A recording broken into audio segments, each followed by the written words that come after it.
Mariupol, Russia declares complete victory at Azovstal plant.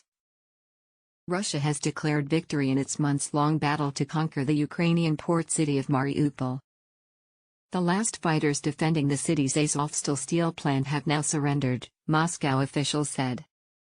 For months the troops had been holed up in the huge complex, preventing Russia from establishing complete control over the city.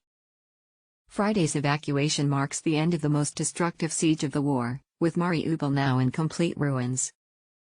The city and its steel plant are now completely liberated after 531 Ukrainian troops left the site, the Russian Defense Ministry said.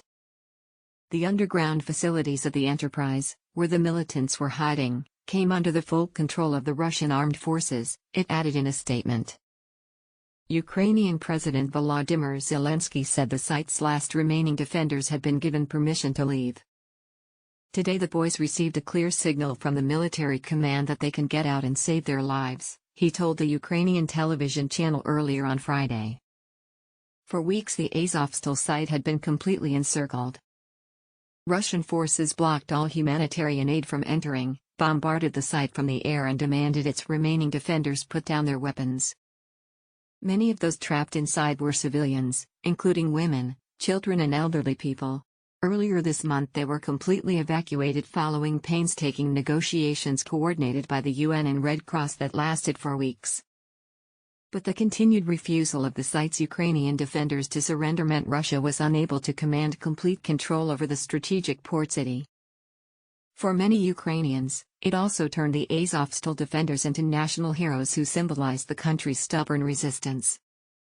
The hundreds of soldiers holed up inside included Marines, the National Guard, including the Azov Regiment, border guards, police and territorial defense units. Camped out with diminishing food supplies and no water, they lived for weeks in underground bunkers and tunnels without seeing daylight. The sprawling 4-square-mile complex is a maze of tunnels designed to survive a nuclear war. Their commander said all wounded troops had now been taken away by Russian buses and ambulances. Fate of Ukrainian defenders. According to Moscow officials, today's evacuation means a total of 2,439 Ukrainian fighters have now surrendered from the steel works in recent days.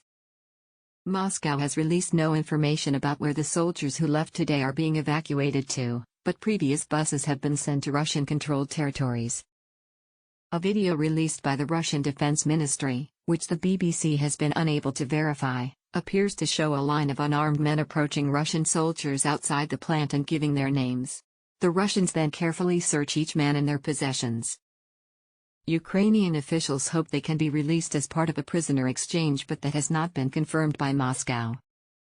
Russian President Vladimir Putin said the soldiers would be treated in line with the relevant international laws, but there is concern over what will happen to them if they remain in Russian custody.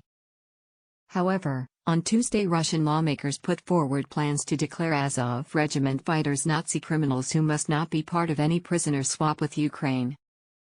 The Azov Regiment, set up as a volunteer militia in 2014 but now a National Guard unit, once had links to the far right.